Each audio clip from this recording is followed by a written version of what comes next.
The bad is the Agreement 6589, which increases the land in the end, which led to the second Great Minecraft War. First, everyone is still happy with their land when Iron traded land, and Netherite's invasion to the south, which lead to the Obsidians forming a wall to protect the others, which is part of Netherite's plan. Then, Netherite and Iron allied together and defeated Redstone, while Netherite continues invading Obsidian. Obsidian then started invading Melon, so Iron summons another golem, weakening Obsidian so they can be defeated. But as the next Iron's leader rises to power, a rebellion starts that will change everything. The rebellion even influenced Netherite, and soon later, they sieged Iron's capital and burned it down. With the new government in charge, Iron starts to help the weaker kingdoms and teaching them how to enchant their weapons. But some of Iron's military leaders who were exiled to Diamond brought them some enchantments to fight back. However, they were found and executed. But even with these new enchantments, Diamond still faced severe losses, so Gold allied with them to fight back. But this action was noticed by the Union of Java, so they expanded the bedrock borders to protect the weaker and neutral kingdoms. Now, with 5 strong kingdoms left in the battlefield, a war is coming. The battle has started, and before Diamond know it, the city of Stronghold and the others had been taken out, and Iron renamed it to Ironhold. Then, both Iron and Netherite started taking more land, but the territory was sieged by the reinforced Diamond and Gold's army. But with Lapis' help, they managed to push them back, and Netherite even cut Gold in two. So Diamond took over Gold and encircled Netherite's army.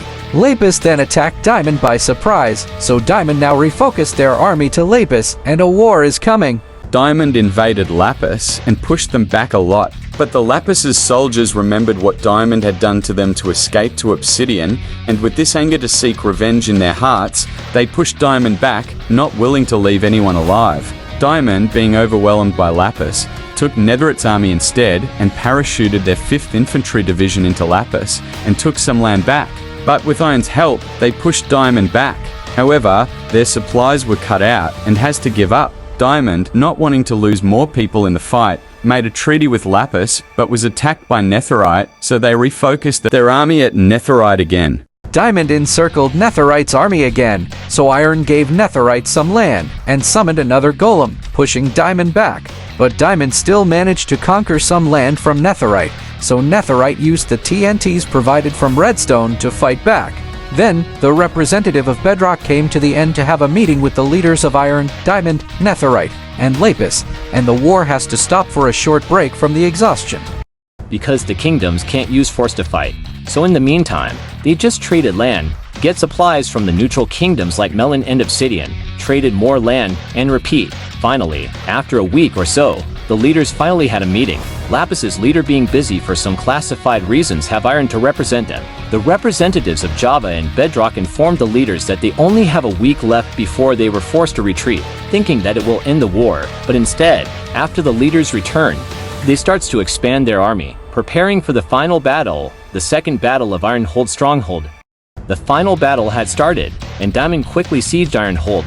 Knowing the threat, the allied forces all went to defend Ironhold, trying to stop Diamond as long as possible before reinforcements arrived.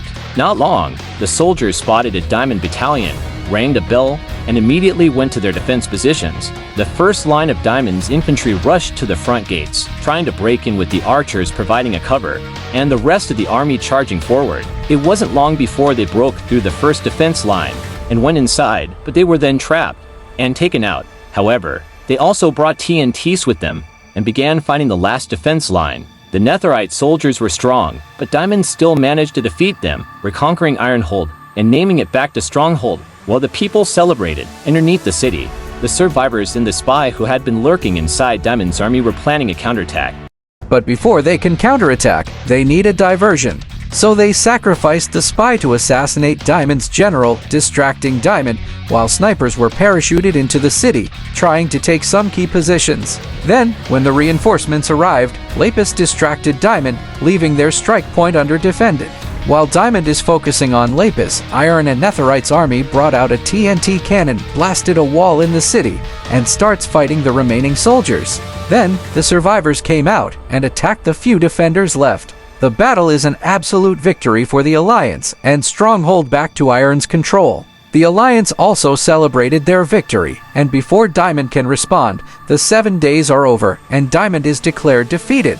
To maintain peace in the end, Java is going to pick 3 kingdoms to be the peace representatives of the end. Melon, being the most liked kingdom by the viewers, was already promoted, and comment down the remaining 2 you wanted to include. Finally, Iron and Netherite were voted as the other to peace representatives of the end, and after a quick land changing, the end is back to normal. But one day, inside a Lapis Chemist lab, they found a new radioactive element, and after a successful bomb test, this new nuclear weapon could be the next generation of weapons to fight in wars.